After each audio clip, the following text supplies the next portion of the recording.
Irmãos, estamos aqui desde domingo em propósito diante do Senhor como igreja reunida.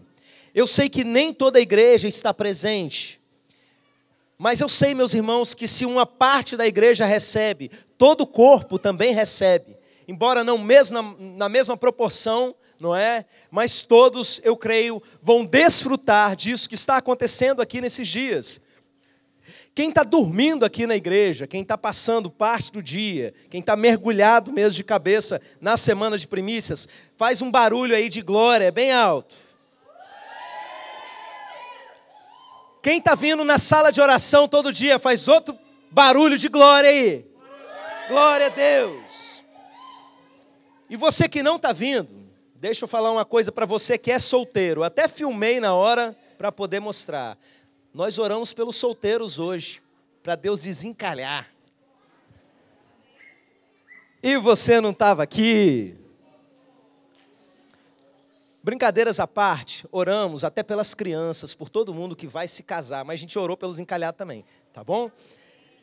Está acontecendo muita coisa, meus irmãos, e eu quero convidar a igreja a se envolver. Toda a igreja é desafiada nesses 7 primeiros dias do ano a se consagrar mais a Deus, seja em algum propósito específico, seja em jejum de alguma maneira, cada um no seu, não é? Aquilo que acertou fazer com Deus, mas a ideia, meus irmãos, é que todos se consagrem bastante para a gente buscar a direção de Deus para o ano de 2023. Passando a semana de primícias, todos os ministérios da igreja devem se reunir e elaborar aí o seu planejamento, as coisas que precisam acontecer, os sonhos que Deus foi colocando no coração da gente ao longo desses dias. Irmãos, o pessoal já acorda aqui de manhã, já tem um momento de devocional aqui em grupo. Cada hora a gente coloca um dos jovens aí para poder dirigir o momento do louvor, o momento da palavra. E a gente passa o dia aqui em oração. A igreja está aberta o dia inteiro. Vem para cá em algum momento orar também. É bênção. Vem para cá jejuar também com a gente. É bênção demais. Eu tenho certeza que a sua família tem muito a ganhar com você se dedicando mais ao Senhor. É um tempo, meus irmãos, da gente sonhar na presença de Deus. É um tempo da gente olhar para onde nós estamos errando. É um tempo da gente olhar para onde Deus está nos levando. É um tempo da gente relembrar das coisas que Ele já nos disse e nós ainda não colocamos em prática. É um tempo da gente se confraternizar, sabe? A gente brinca aqui com o pessoal do jejum que a devocional no início da manhã é o nosso café. Aí tem ali uma roda de leitura da Bíblia que às vezes dura umas 4 horas. É o almoço. Aí de tarde tem a sala de oração, é o café da tarde, e agora vai ser a hora da janta. Amém? Abra sua Bíblia em 2 Timóteo, capítulo 5.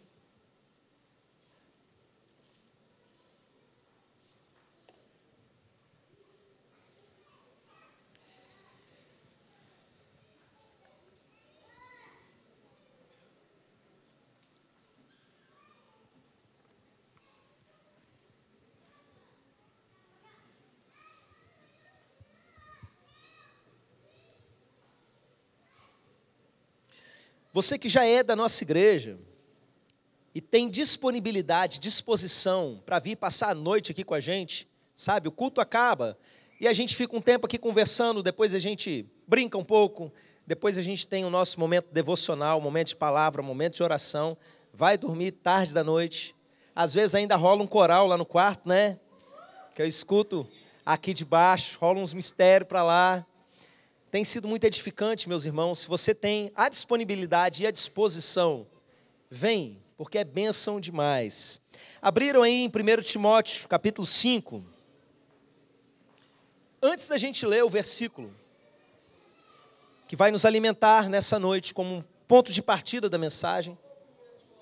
Perdão, 1 Timóteo 5. Vamos orar mais uma vez? Você saiu da sua casa para vir aqui buscar o Senhor e que você encontre Ele. Você vai orar agora para que Deus fale com você. E vai orar também por quem está atrás de você e por quem está na sua frente. E por quem está de um lado e por quem está do outro. Para que Deus fale com todos vocês nessa noite. Pode começar.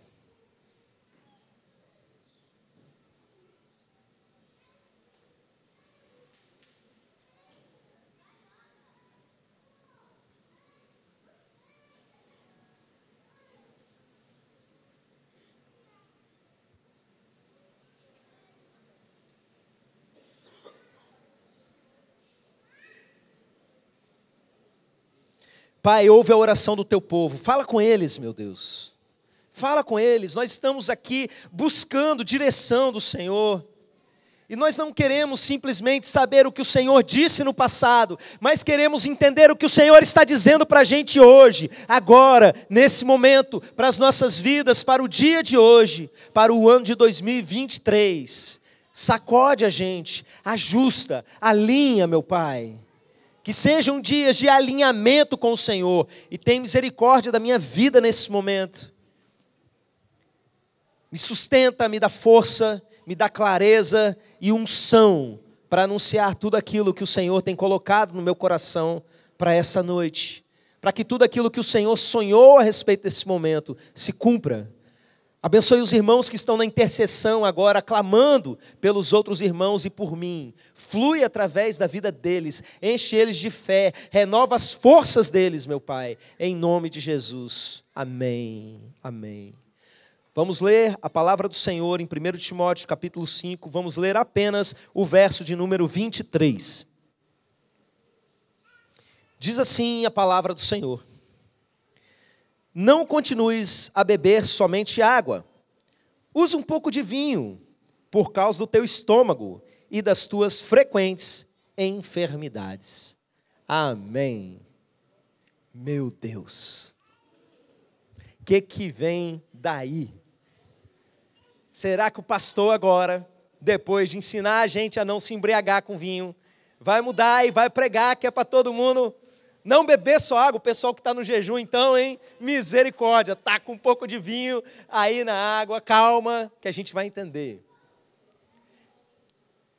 Irmãos, esse texto, o contexto dele é o seguinte: o apóstolo Paulo está escrevendo uma carta para o seu amigo, discípulo, pastor Timóteo. E nessa carta ele está dando ali várias recomendações.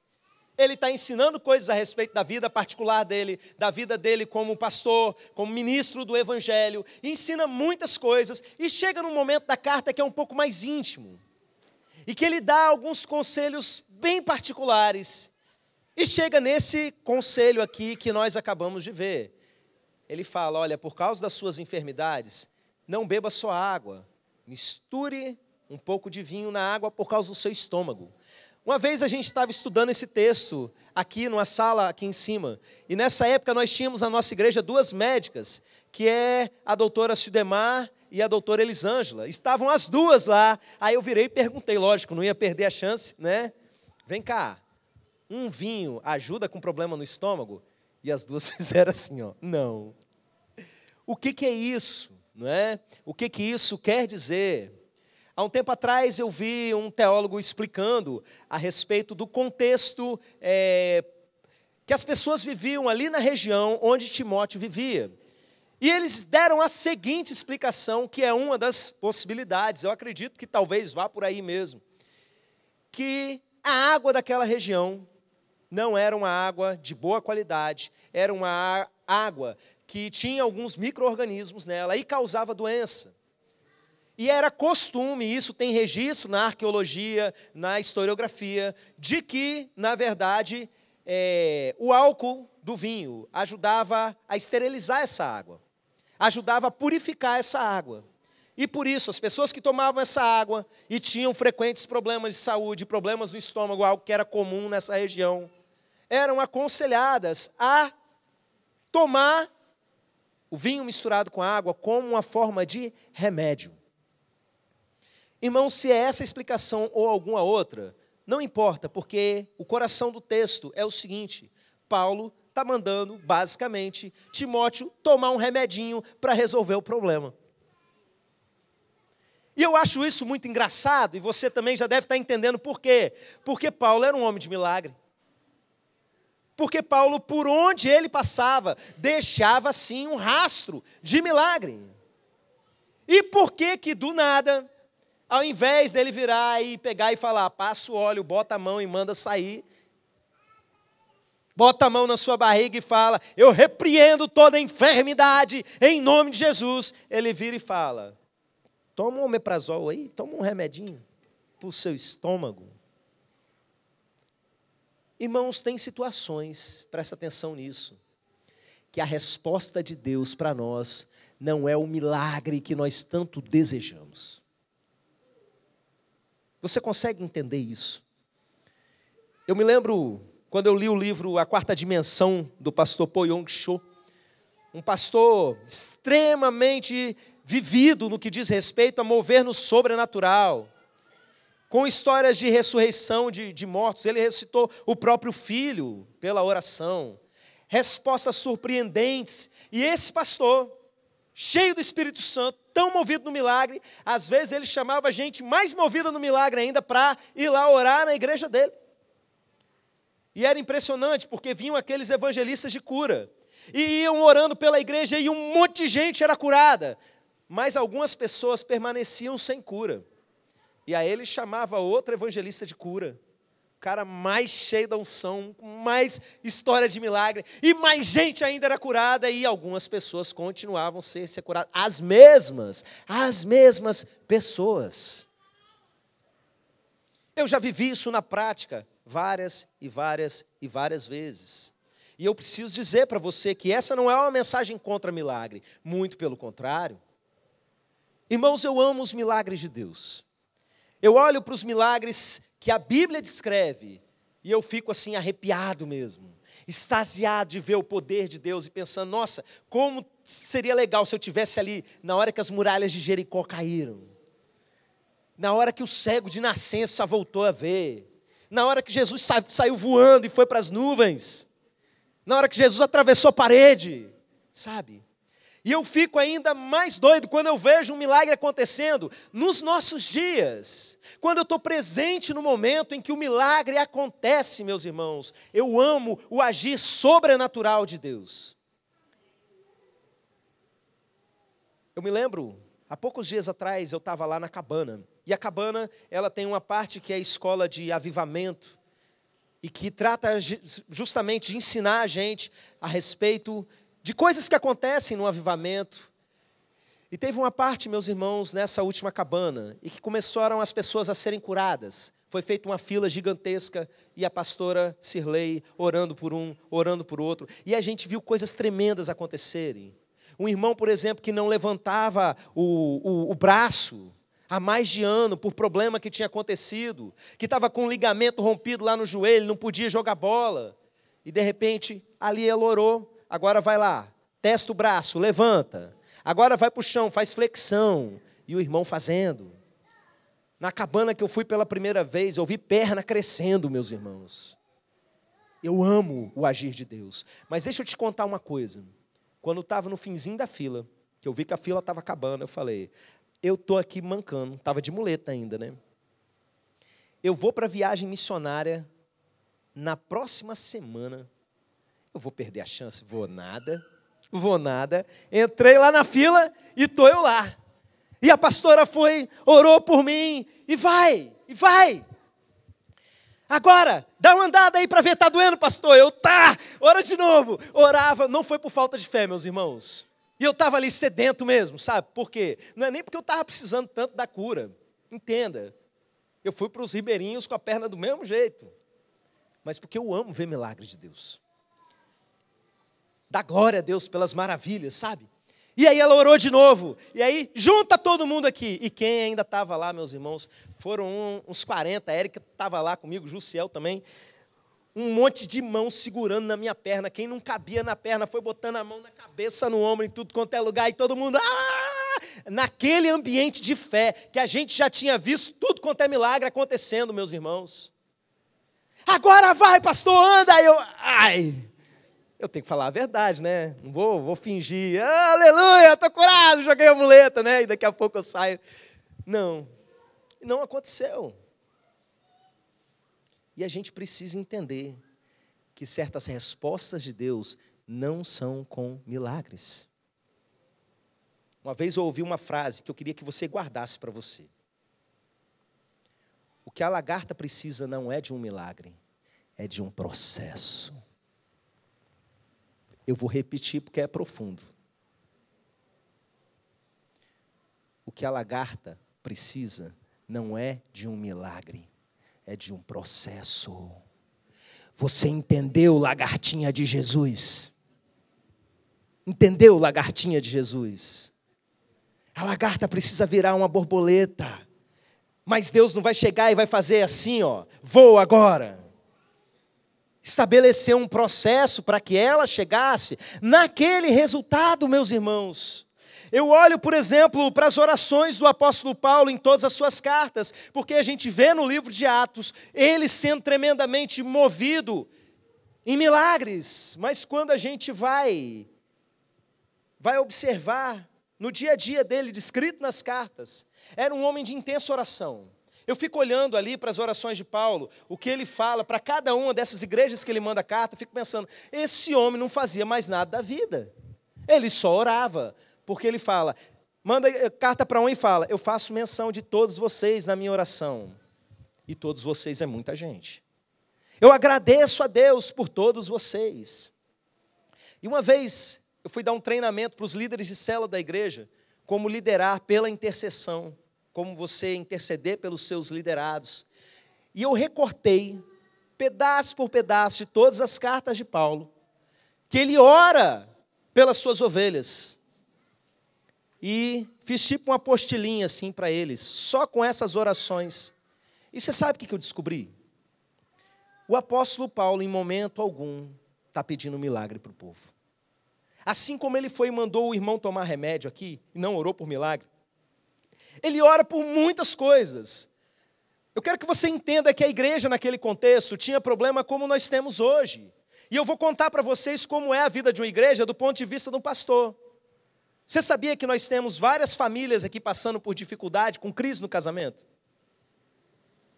Você sabia que aqui tem várias famílias com dificuldade na área financeira? Vocês sabiam que nós temos famílias com sofrimento na área da saúde? Você sabia que nós temos famílias com sofrimento de relacionamento um com o outro, perdendo o sabor da vida? Vocês sabiam que tem famílias aqui sonhando em comprar um carro porque precisam para resolver muitas coisas? Vocês sabiam que tem famílias aqui com sonho de adquirir a sua casa própria? E tudo isso, de alguma maneira, chega no pastor e a gente vai orando por um, por outro, e tem que orar mesmo, e ajudar naquilo que for preciso, e vai dar jeito aqui, dar jeito ali, e a gente vai orando. A igreja, essas igrejas do Novo Testamento não eram diferentes. Na verdade, tinha muito mais problema, por quê? Porque estavam debaixo de perseguição, muitas delas. E o que o apóstolo Paulo vai orar? Ele não vira e fala, ajuda o irmão Epafrodito a comprar o carro que ele está precisando. Não. Ele fala assim, por essa razão eu me coloco de joelhos e peço a Deus para que vocês conheçam o amor dele. E toda a sua largura, altura, profundidade. Ele ora pela fé dos irmãos. Ele ora por uma série de bênçãos espirituais que Deus quer derramar. Você sabe por quê, meus irmãos? Porque o objetivo de Deus não é simplesmente fazer milagre na nossa vida. É transformar você de lagarta em borboleta. Lagarto é quem você foi, quem você vem sendo. E borboleta é a estatura de Cristo. Entenda aqui o simbolismo, né, da nossa mensagem. Deus tem um propósito para direcionar você. Ele começou uma boa obra, e eu preciso que você entenda que ele não acabou. Pastor Osias foi para a UTI nesse ano que passou. A gente poderia ter orado por ele e ele ser curado. Oramos bastante. E eu tenho certeza que ele ficaria muito feliz se simplesmente o problema que tinha no coração sumisse. É falta de fé? Eu creio que não. Um monte de gente de fé aqui, orou por ele, igreja reunida, concordando em oração, é poder liberado, é decreto do trono de Deus. Mas Deus queria um processo na vida dele. Deus queria que ele passasse por aquele processo. A cura de Deus em nós nem sempre é milagre, meus irmãos. Nem sempre é milagre. E Deus está o tempo todo tratando com a gente. Eu quero que você se lembre, por exemplo, da mensagem do nosso culto da virada. Quem estava aqui no culto da virada? Sobre quem que eu preguei? É tanta mensagem, né? E quem está dormindo aqui, então, vixe. Foi sobre quem? Qual personagem bíblico? Jonas. O objetivo era a salvação do povo de Nínive. Era. Mas Deus estava tratando Jonas. Deus estava cuidando de Jonas. Deus estava restaurando coisas que precisavam ser resolvidas dentro de Jonas. Existe um objetivo de Deus na sua vida e você ainda não chegou lá. E eu preciso que você entenda isso. Existem processos que precisam acontecer para que você chegue em alguns lugares. Ontem a gente falou, por exemplo, a respeito, anteontem, a gente falou a respeito do povo que murmurou no deserto e não chegou na promessa, e não chegou no lugar que era destinado para eles, que era promessa para eles, não se cumpriu na vida deles, porque eles se perderam no meio do caminho. Nós estamos sonhando com muitas coisas no início do ano. Você pode estar sonhando com as melhores das intenções. Existe um processo para você chegar lá. Às vezes as pessoas querem um milagre. Eu estou pedindo o meu milagre para Deus. Qual é o seu milagre? Um carro. Eu estou precisando muito de um carro e um carro é o meu milagre. E Deus vira para você e fala, não vai ser por milagre, vai ser por processo. Existem coisas que você precisa aprender no meio da caminhada que você não entendeu ainda. Você não cuida bem daquilo que eu já te dei. Como é que você vai cuidar do carro que eu vou te dar? Você precisa caminhar por esse caminho aqui, para ir aprendendo uma porção de coisa, para eu ir te usando em uma porção de áreas, para você ir sendo moldado, para você poder voar. E meus irmãos, tudo que você vai construir tem processo, envolve planejamento. Não adianta o seu ministério nessa semana de primícias ter um sonho audacioso, se você não entende o caminho que você tem que percorrer para chegar lá. Jesus ensinando a respeito das pessoas que tinham que pensar bem antes de segui-lo, porque seguir Jesus implica estar pronto para chutar tudo para o alto, para largar tudo, inclusive a própria família, se for necessário. Ele vira e fala o seguinte, um rei vai para a guerra, ele precisa antes saber se os 10.000 soldados dele vão dar conta dos 20.000 do adversário. Você vai construir uma torre, não é para você começar a cavar e fazer o alicerce, sem fazer o plano do restante, senão as pessoas vão olhar para você e vão ver, começou uma obra e não teve condição de continuar. Se Deus ensina a gente a caminhar por planejamento, por etapas, saiba que Ele também faz isso conosco. Isso se aplica à obra dEle em nós, e isso aplica à obra que nós realizamos em nome dEle. Você não vai orar e falar assim, Senhor, que apareça uma torre aqui de uma hora para outra. Às vezes Ele faz? Sim. O milagre é o às vezes, meus irmãos. Por mais que a gente viva mais milagres no ambiente de fé do que outras pessoas, no ambiente de avivamento se viva mais milagres do que em outros momentos da história, mas, entretanto, porém, o milagre ainda é a exceção, não é a regra. E por que isso? Deus não quer que o nome dele seja glorificado por milagre? Ele quer, mas ele tem um objetivo em você, que é transformar a sua vida. Você não vai chegar de uma hora para outra sem passar por certos processos. Imagina o meu filho, todo mundo conhece aí o Aleph, apagou, está ali dormindo, está com 7 anos. Imagina se Deus desse para ele aquele superpoder lá do filme do Shazam. Ele falava, Shazam! Pá! Virava um adulto fortão, com superpoderes. Imagina um menino de 7 anos, tendo que lidar com mulheres adultas, com coisas de adultos, assuntos adultos, Tem condição? Deus não faz isso não, meus irmãos. E isso é bíblico. O filho em nada difere do escravo, até chegar na idade em que ele tem condição de administrar os bens do pai. Da mesma forma como um pai não chega e coloca um carro na mão de uma criança de 8 anos de idade. Deus não vai colocar certas coisas na sua mão enquanto você não crescer. Existem dores que você precisa viver. Existem sofrimentos que são a cura para você. Você está querendo a cura de uma enfermidade que às vezes essa enfermidade está curando você de algo muito maior, de um problema no seu caráter.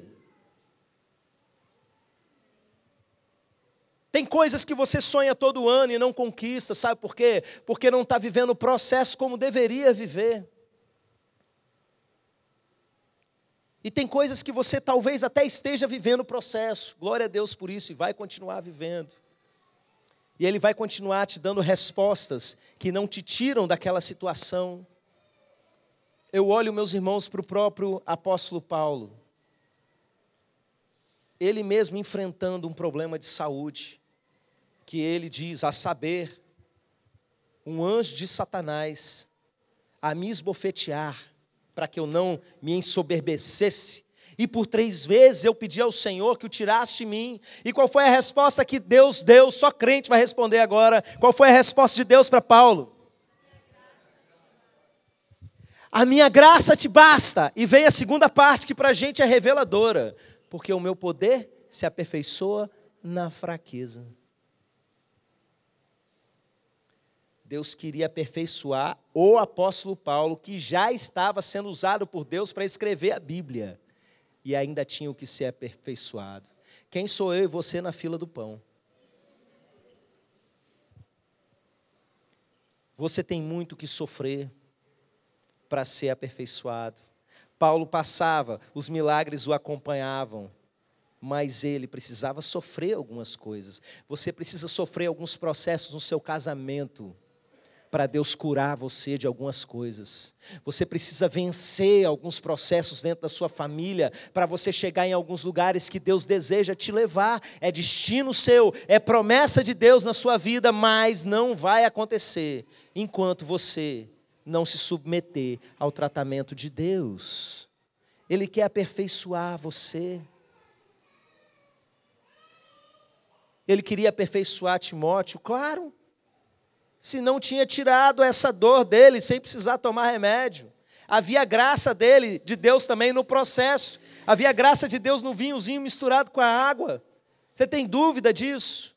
Deus usando o apóstolo Paulo para escrever a Bíblia, manda uma recomendação para ele. É de Deus aquilo.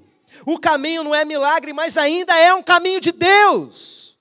A resposta é diferente da que você está buscando, ainda é resposta. Mas a gente precisa entender que no caminho a gente precisa se submeter ao tratamento de Deus. Você é dessa igreja aqui? Deus trouxe você para essa igreja? Você tem convicção disso? Porque no dia que você entrou para essa igreja, você disse isso. A maior parte disse que entendeu de Deus, que Deus tinha trazido você para cá. Você sabe por que Deus trouxe você? Para tratar o seu caráter. Pastor, está me chamando de mau caráter? De mau caráter e rabugento. Porque Ele também está tratando o meu, que sou pastor, está tratando todos nós. E a gente não tem que ser rabugento, não, tem que entender e se submeter. Aproveita as coisas que Deus está colocando à sua disposição para tratar você. O que Deus está fazendo no nosso meio. A gente vai ter uma mensagem nessa semana ainda, que Deus ministrou para mim, era perto de 4 horas da manhã ontem, a respeito de onde Deus está agindo. Num texto lá do Evangelho de João, que eu comecei a ouvir porque eu estava sem sono, aí foi indo, foi passando, opa, parei numa mensagem aqui. É para essa semana, Deus? É. Eu achava até que era para hoje, Deus mudou durante o dia. Mas você vai entender o que Deus está fazendo. E Ele te trouxe aqui, não é só para usar a sua vida, não. É para que você seja transformado, seja moldado mais e mais ao caráter de Cristo. Porque é para isso que uma igreja existe, para um edificar o outro. Para que a gente vá deixando de ser lagarta para virar borboleta. Eu preciso dizer algumas coisas aqui a respeito do que Deus faz na nossa igreja e como algumas pessoas não se permitem ser tratadas. Não dá nem para entender por quê. Tem gente que vem de outro estado para passar pelo nosso encontro, imersão total. Tamanha graça que Deus tem derramado de tratamento, de poder dele nesse ambiente de grande transformação. Outras igrejas estão querendo que a gente ensina. Em fevereiro a gente vai ter um retiro desse, que um pastor virou e falou, eu quero 20 e tantas vagas para a minha igreja, porque eu quero que a minha liderança inteira viva o que eu vivi, para a gente poder fazer isso lá. Pastor aqui, nossa vizinha de rua, foi e vai mandar a gente da igreja dela no próximo. E aí Deus te traz justamente para essa igreja onde as coisas acontecem. E aí o que você faz? No próximo eu vou. E aí os processos que Deus tem para fazer, Ele está assim, meu filho, eu já queria você aqui. Eu queria você já tendo esse entendimento. Eu tenho até outras coisas muito mais avançadas do que eu retiro para você. Mas você agarrou. Deus trouxe você para viver certas coisas. Aí está rolando aqui uma semana de primícias. Com sala de oração que a gente está orando pelas famílias.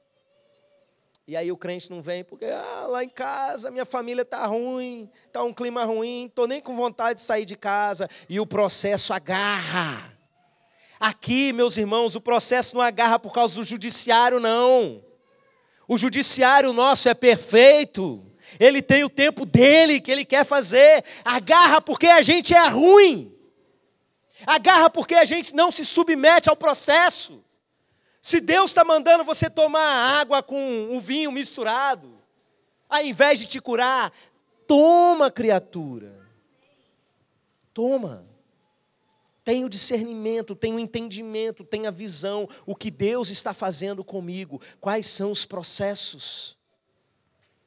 Talvez alguns fiquem na defensiva, pensando que o pastor está mandando um recado para um, para outro. Esquece, eu não sou esse tipo de pastor, tenha certeza disso.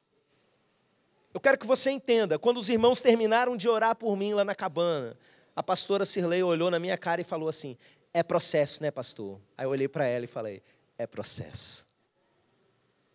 Ele não terminou a boa obra em mim. Não tenho dúvida nenhuma disso. Eu sou só o cara que está aqui distribuindo com vocês um pouquinho que entendeu. Mas a mensagem também é para mim. A mensagem também se aplica à minha casa, à minha esposa, aos meus filhos. E você sabe o que eu quero? Me adequar 100% ao processo que Deus tem para mim. E viver 100%. Eu vou orar por milagre? Sempre. Irmãos, já orei para o morto ressuscitar algumas vezes. Não ressuscitou ainda não, mas um dia vai. Vai ser por falta de pedir. Se coloca de pé.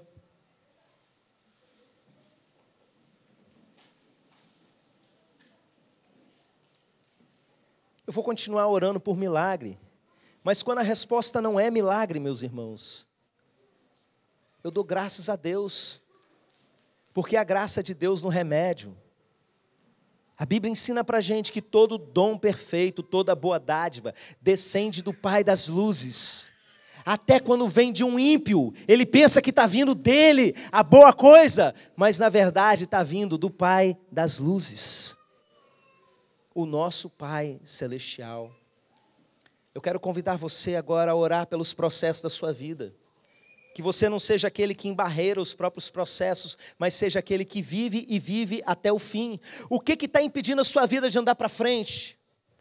Deixa eu falar uma coisa muito séria Para vocês, crente novo precisa de firmeza, mas crente firme precisa de renovo. Vou repetir porque isso é profundo. Crente novo precisa de firmeza, mas crente firme precisa de renovo. Deus tem coisas para fazer em você, se permita isso. Crente firme, volte a ser novo crente no sentido de paixão, de novidade, de mergulho nas coisas de Deus. Crente novo, tenha firmeza, não seja esse ano o ano que você vai cair, levantar, sair da igreja, voltar, sumir, aparecer. Seja você, esse ano de 2023, decididamente firme até o fim. Viva o processo que Deus tem para você. Viva cada deserto que Ele tiver para você atravessar. Porque o objetivo dele é que você voe. Ore ao Senhor, ore pela sua vida.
A Deus eu entreguei o barco do meu ser e entrei no mar afora.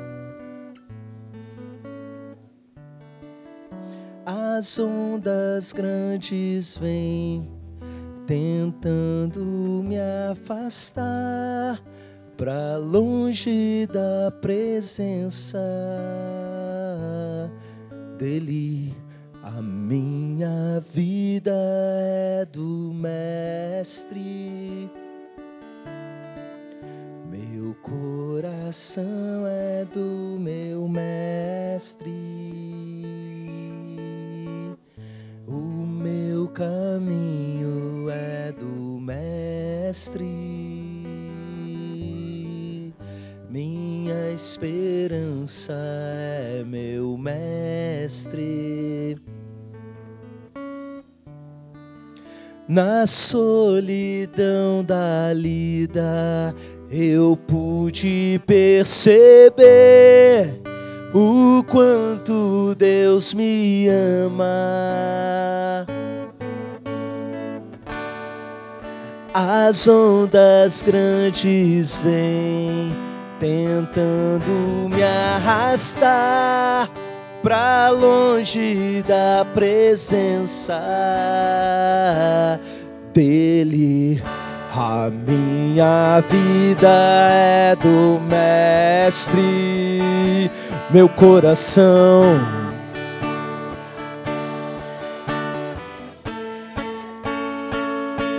o meu caminho é do Mestre, minha esperança.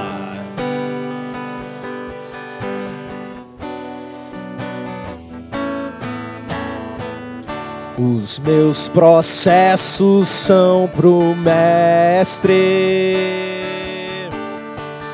meu sofrimento é pro meu Mestre, a minha dor é pro meu Mestre,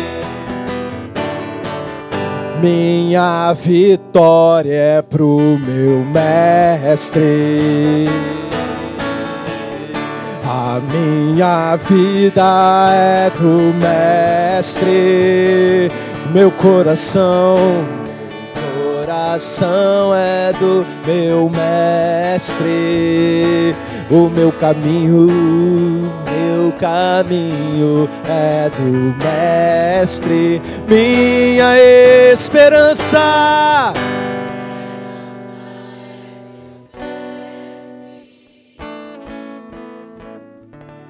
Você pode aplaudir ao Senhor bem forte. Glória a Deus.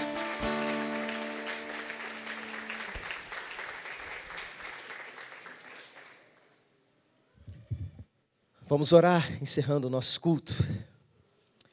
Pai, que a Tua mão esteja sobre cada um desses, meu Deus, guardando, protegendo em todo o tempo. Que eles possam sentir o Teu amor. Que os olhos deles se abram para ver o Teu agir, em cada momento de dor, em cada momento de sofrimento. Que os ouvidos deles se abram para ouvir a Tua direção. Meu Pai, que eles saibam discernir entre a voz do homem e a voz de Deus. Entre o que é a carne falando e onde é o Teu Espírito direcionando. Em nome de Jesus, pega os Teus filhos, faz eles entenderem, meu Pai, os Teus processos. Nós não queremos viver dores nessa terra por falta de oração, por falta de usar a nossa fé, por não crer em milagre, meu Pai. Esses problemas nós não queremos. Queremos viver todos os milagres que o Senhor tem para a gente viver. Queremos ver o sobrenatural de Deus. Mas também queremos receber do Senhor toda a dificuldade que o Senhor tem para nós no meio do caminho, até que nós sejamos formados à imagem de Cristo, à estatura do varão perfeito, e toda boa obra que o Senhor fizer em nós chegue à sua conclusão, em nome de Jesus. E que a graça e a paz do nosso Senhor e Salvador Jesus Cristo, o amor de Deus Pai e a comunhão com o seu Santo Espírito seja com cada um de vocês, meus irmãos, e com todo o povo de Deus espalhado pela terra. Amém e amém. Deus abençoe vocês.